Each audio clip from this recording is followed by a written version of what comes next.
മഴ കനത്തതോടെ സംസ്ഥാനത്ത് വ്യാപക നാശനഷ്ടം. കാസർഗോഡ് അതിർത്തിയിൽ മതിലിടിഞ്ഞ് ഒരു കുടുംബത്തിലെ 4 പേർ മരിച്ചു. വിവിധ ഡാമുകൾ തുറന്നു. മലയോര മേഖലയിലും തീരദേശത്തും ജാഗ്രതാ നിർദ്ദേശമുണ്ട്. സ്ഥിതിഗതികൾ വിലയിരുത്താൻ റവന്യൂ മന്ത്രി കെ രാജൻ വൈകിട്ട് അടിയന്തര യോഗം വിളിച്ചു. ബംഗളൂരുവിനടുത്ത് ഉള്ളാൾ മദനി നഗറിൽ കനത്ത മഴയിൽ വീടിന് മുകളിൽ മതിലിടിഞ്ഞു വീണാണ് ഒരു കുടുംബത്തിലെ 4 പേർ മരിച്ചത്. ഇന്ന് പുലർച്ചെയാണ് അപകടമുണ്ടായത്. റിഹാന മൻസിലിൽ യാസിർ, ഭാര്യ മറിയുമ്മ, മക്കളായ റിഫാൻ, റിഹാന എന്നിവരാണ് മരിച്ചത്. മതിൽ തകർന്ന് വീടിന് മുകളിൽ വീഴുകയായിരുന്നു. 3 മണിക്കൂറിലേറെ സമയമെടുത്താണ് മൃതദേഹങ്ങൾ പുറത്തെടുത്തത്. ഇടുക്കി കരുണാപുരത്ത് വീടിന്റെ സംരക്ഷണ ഭിത്തി തകർന്ന് 3 വീടുകൾ അപകടാവസ്ഥയിലായി.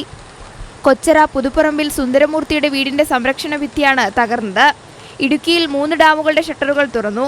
മലങ്കര ഡാമിന്റെ 3 ഷട്ടറുകൾ 1 മീറ്റർ വീതം ഉയർത്തി. തൊടുപുഴ, മൂവാറ്റുപുഴ ആറിന്റെ തീരത്തുള്ളവർക്ക് ജാഗ്രതാ നിർദ്ദേശമുണ്ട്. പാംബ്ല ഡാമിന്റെ 2 ഷട്ടറുകൾ 30 സെന്റിമീറ്റർ വീതം തുറന്നു. പെരിയാറിന്റെ തീരത്തുള്ളവർക്ക് ജാഗ്രതാ നിർദ്ദേശം നൽകി. കല്ലാർകുട്ടി ഡാമിന്റെ 2 ഷട്ടറുകൾ 30 സെന്റിമീറ്റർ വീതം ഉയർത്തി. മൂന്നാറിൽ 3 ദുരിതാശ്വാസ ക്യാമ്പുകൾ തുറന്നു. 12 കുടുംബങ്ങളെ ക്യാമ്പിലേക്ക് മാറ്റി. ഇടുക്കി ദേവികുളത്ത് മണ്ണിടിച്ചിലിൽ വിൽസൺ എന്നയാളുടെ വീട് തകർന്നു. കോഴിക്കോട് കുറ്റിയാടി ചുരത്തിലും മണ്ണിടിച്ചിലുണ്ടായി. എറണാകുളം ജില്ലയിൽ കിഴക്കൻ മേഖലയിൽ പെയ്ത ശക്തമായ മഴയെ തുടർന്ന് കോതമംഗലം കുട്ടമ്പുഴ പഞ്ചായത്തിലെ മണികണ്ഠൻചാൽ ചപ്പാത്ത് മുങ്ങി. കഴിഞ്ഞ ദിവസം രാത്രി പെയ്ത കനത്ത മഴയെ തുടർന്നാണ് ചപ്പാത്ത് വെള്ളത്തിനടിയിലായത്. മഴവെള്ളപ്പാച്ചിലിലും മണ്ണിടിച്ചിലിലും പല സ്ഥലങ്ങളിലും നാശനഷ്ടങ്ങൾ റിപ്പോർട്ട് ചെയ്യപ്പെട്ടിട്ടുണ്ട്. പത്തനംതിട്ട ജില്ലയിൽ കഴിഞ്ഞ 5 ദിവസമായി ഒറ്റപ്പെട്ട കനത്ത മഴയാണുള്ളത്. പമ്പ, മണിമല, അച്ചൻകോവിലാറുകൾ നിറഞ്ഞൊഴുകുകയാണ്. കണ്ണൂർ പയ്യന്നൂരിൽ കനത്ത മഴയിലും കാറ്റിലും വ്യാപക നാശനഷ്ടമാണ് ഉണ്ടായത്.